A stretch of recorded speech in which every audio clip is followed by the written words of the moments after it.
ആചാര അനുഷ്ഠാന ലംഘനം നടക്കുന്നത് 2019 ഓഗസ്റ്റിലാണ്.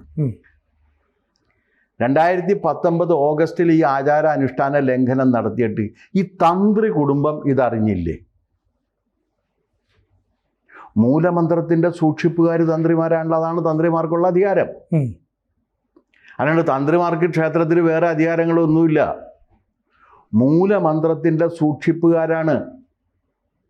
അവർക്ക് ചില വിശേഷ അവസരങ്ങളിൽ വരാനും അതിനകത്ത് പങ്കെടുക്കാനും അവർക്ക് ചില അവകാശങ്ങളും അധികാരങ്ങളും ഉണ്ട്. അതിനപ്പുറമല്ല. പക്ഷേ ഏറ്റവും സുപ്രധാന മൂലമന്ത്രത്തിൻ്റെ ധ്വനിക്കും അയ്യപ്പ ക്ഷേത്രത്തിൻ്റെ ആചാരവിശുദ്ധിക്കും അനുഷ്ഠാന മഹത്വത്തിനും കോട്ടം വരുത്തുന്നൊരു പ്രവൃത്തി ഈ ഉണ്ണികൃഷ്ണൻ പോറ്റി ചെയ്തിട്ട് അതിനകത്ത് പങ്കെടുത്തപ്പോൾ നടൻ ജയറാം അടക്കമുള്ളവർ ഇതുകൊണ്ടല്ല എളുപ്പത്തിൽ ഇത് കിട്ടും എന്നുണ്ടെങ്കിൽ എടുക്കാനുള്ളൊരു പ്രവണത കൊണ്ട് എടുത്തതായിരിക്കാം. പക്ഷേ ഇത് എളുപ്പത്തിൽ കൊടുക്കാൻ കഴിയും എന്ന രീതിയിലാക്കി തീർത്ത ആ ഉണ്ണികൃഷ്ണൻ പോറ്റിയുടെ ഈ ആചാര അനുഷ്ഠാന ലംഘനത്തെക്കുറിച്ച് ഒരു വാക്ക് ഇന്ന് വരെ എൻ്റെ അറിവിൽ തന്ത്രി കുടുംബം പറഞ്ഞിട്ടില്ല.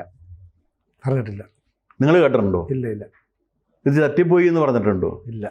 കൂടുതൽ വാർത്തകളും വിശേഷങ്ങളും നിങ്ങളിലേക്ക് എത്താൻ ABC മലയാളം സബ്സ്ക്രൈബ് ചെയ്യുക, ബെൽ ബട്ടണും അമർത്തുക.